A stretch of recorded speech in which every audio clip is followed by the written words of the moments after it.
Welcome to The Explainer. So, you're eyeing a future in healthcare. If that's the case, you probably already know that the path to becoming a physician assistant is highly competitive and, honestly, incredibly complex. It can feel like a giant puzzle. But today, we're going to clear the fog. We are mapping out a comprehensive, step-by-step roadmap to navigate the highly specific PA school admissions process. Think of this as your ultimate survival guide. We're going to transform that massive mountain of prerequisites into a totally actionable, stress-free checklist. Here's a quick look at our agenda for today. First, defining the PA role. Second, building your academic foundation. Third, beyond the classroom. Fourth, navigating the timeline. And finally, fifth, Texas program specifics. All right, Section 1, defining the PA role. What exactly is a PA? Well, what is a physician assistant or a physician associate? Basically, a PA is a healthcare pro who practices medicine as part of a collaborative team. You're right in the mix, working super closely with supervising physicians and other providers. It is a highly dynamic, fast-paced role. But because of the immense responsibility you're taking on, the schools training these professionals have incredibly strict entry requirements. Section 2, building your academic foundation. Let's talk about the numbers and the classes. Okay, we gotta start with the benchmark metric, a 3.5 GPA. And I really want you to underline that word in your mind, average. This is the average accepted GPR. Competitive applicants, they typically score even higher than this. So while you're out there balancing your undergraduate life and having fun, keeping that GPA highly competitive has to be your absolute foundational priority. Now, a 3.5 in just any random classes, yeah, that won't cut it. You have to conquer the core science prerequisites. Looking at the data from various Texas PA programs, the core block is, well, it's brutal. We are talking Biology 1 and 2, a full year of anatomy and physiology, microbiology, general chemistry, and the notorious organic chemistry. Throw biochemistry and genetics on top of that, and it is an incredibly heavy science load. You really need to map these out across your semesters carefully, unless, of course, you enjoy the idea of practically living in the lab. But a good PA needs to be well-rounded. It's not all just test tubes and microscopes. Programs absolutely expect a behavioral foundation too. You're going to need psychology, sociology, statistics, and medical terminology. Understanding people and interpreting data is honestly just as critical as understanding cellular biology, especially when you're interacting with different patients every single day. Okay, huge warning right here. If you absolutely crushed AP Bio or AP Chem in high school and figured you were totally off the hook for undergrad, think again. The fine print explicitly states that many programs do not accept AP or CLEP credit to meet these specific prerequisites. You are very likely going to need to take these courses at the university level. Section 3, beyond the classroom, because experience really matters.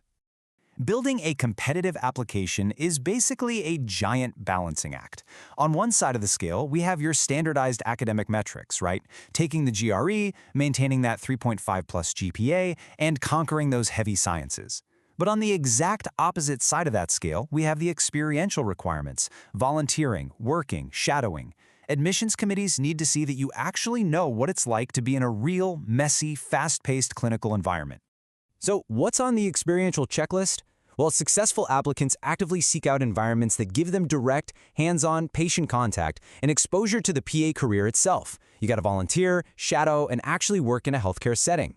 Admissions committees can spot a resume pattern a mile away. You need genuine, day-to-day comfort around patients and a really deep understanding of the reality of the medical field. That part is completely non-negotiable. Section 4, navigating the timeline. When should you actually apply? Timing is everything here, guys. Your very first opportunity to apply actually opens up the summer prior to your senior year. Think about that for a second. You don't wait until you have your diploma in hand. You jump in the summer before your senior year starts. Then your entire senior year is spent going through the nerve-wracking application review and interview process. Finally, if all goes well, you enter the program the summer or fall immediately after graduation. Let's break down that specific summer before senior year window into a solid 4-step game plan. Step 1, register and score competitively on the GRE. Step 2, make sure you've already obtained that relevant volunteer and patient experience we just talked about. Step 3, complete and submit your centralized application through CASPA. And Step 4, have your letters of recommendation totally locked in and prepare to absolutely shine in those interviews. Section 5, Texas Program Specifics. Let's look at some deadlines and start dates. If you're looking to stay in Texas, you really need to know that the schedule is kind of all over the place. For example, UMHB starts in the spring, usually January, and their prerequisite deadline is way back on August 31st. Meanwhile, UT Health San Antonio and UTRGV have summer or fall starts with a prerequisite deadline of September 1st. UNT, they start in the fall, but actually give you until December 31st to finish prerequisites. You absolutely have to build a customized spreadsheet for the specific schools you are applying to. Then you've got places like Baylor College of Medicine, Austin College, and UTMB. They all share summer start dates, which usually means June or July. For these programs, your prerequisite coursework generally has to be completely wrapped up by May of your enrollment year. Watch out for sneaky institutional rules, too. Texas Tech, for example, has a hard limit. You cannot have more than 9 hours of prerequisites in progress at the time you hit submit on your application.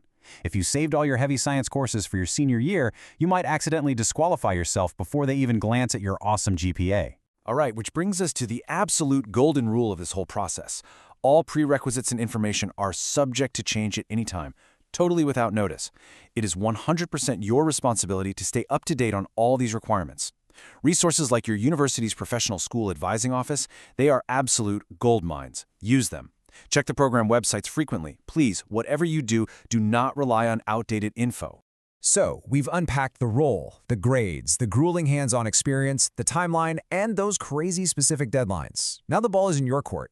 Look at your degree plan today. But more importantly, I want you to ask yourself, are you just trying to survive a checklist of classes, or are you truly ready to embrace the collaborative, patient-centered reality of practicing medicine? Map your path, log your hours, and I'll see you in the next explainer.